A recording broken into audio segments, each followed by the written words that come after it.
اتفضل يا أستاذ طلعت.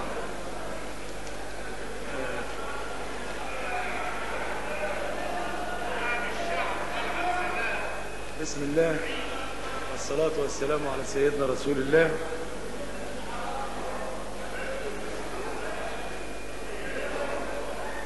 الاستجواب اللي مطروح على بساط المجلس الموقر، هذا الاستجواب وإن كان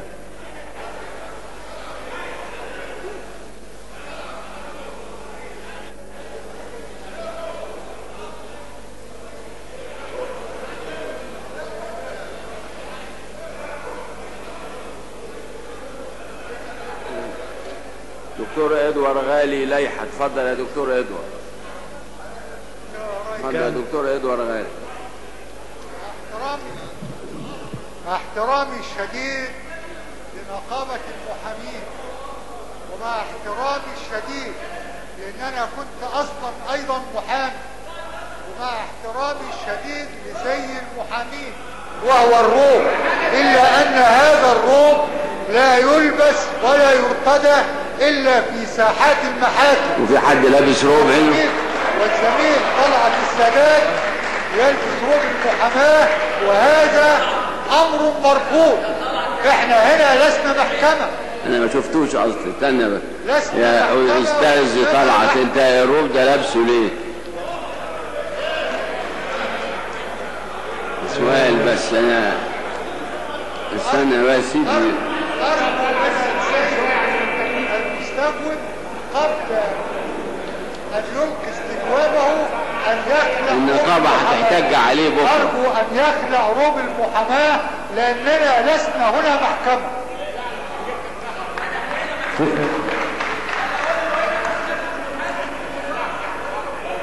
اولا انا بتساءل ما علة ارتداء هذا الروب؟ ما انا هرد بس لما يعني يقعدوا. اتفضل يا استاذ رجب بس ارجوك. يا استاذ رجب من فضلك اجلس. يا استاذ رجب من فضلك اجلس. المحاماة يا استاذ ادوار، يا سعادة المستشار، هي ضمير الامة، هي ضمير هذا الشعب. والموضوع المطروح على بساط المجلس الموقر جاء من هؤلاء الذين يدافعون عن هذا الشعب متطوعين لا غرض لهم ولا هدف. هؤلاء الذين يحاكى بهم الآن أقصى المؤامرات، هؤلاء الذين يدافعون عن هذا الشعب متطوعين لوجه الله لأنهم ضمير هذه الأمة. هؤلاء الذين يقفوا مع الغلابة اللي بيتضربوا دلوقتي بالقنابل. في ناس بتتضرب بالقنابل وبنداس عليها عشان انا مقدم استجواب ليكوا، عشان انا جيت لكم هنا واعتصمت بالمجلس.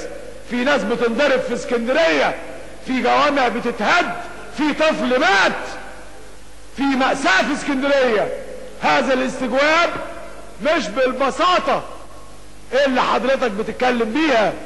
الاستجواب ده جه من محامين اسكندرية، المحامين اللي وقفوا وهم اللي قدموا وهم اللي جايبين المستندات وهم اللي جايبين القنابل اللي بينضرب بيها شعب اسكندرية. قنابل امريكية بننضرب يا سعادة المستشار. المحامين هم اللي واقفين هناك، الموضوع هم اللي بيموتوا دلوقتي هناك. يا استاذ طلعت، الروب ده روب شريف بقى فيما يتعلق حول ما أثير بالروب.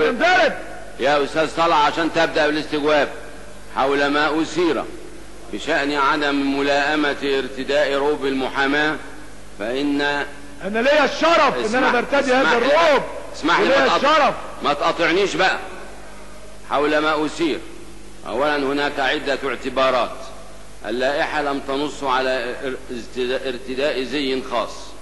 ثانيا يجب أن يرتدي النائب زيا محترما لائقا، وروب المحاماة من الملابس اللائقة المحترمة. فليتفضل بالحديث. تفضل. ايه الحكايه؟ والذي إيه اللي يمكن ان يحتج عليه هي نقابة المحامين. اتفضل اتكلم. ايه اللي بيجري؟ هنسيب الموضوعات. اتفضل اتكلم في الاستجواب بقى. طب انا هتكلم في الاستجواب وانا هتكلمه في ايه؟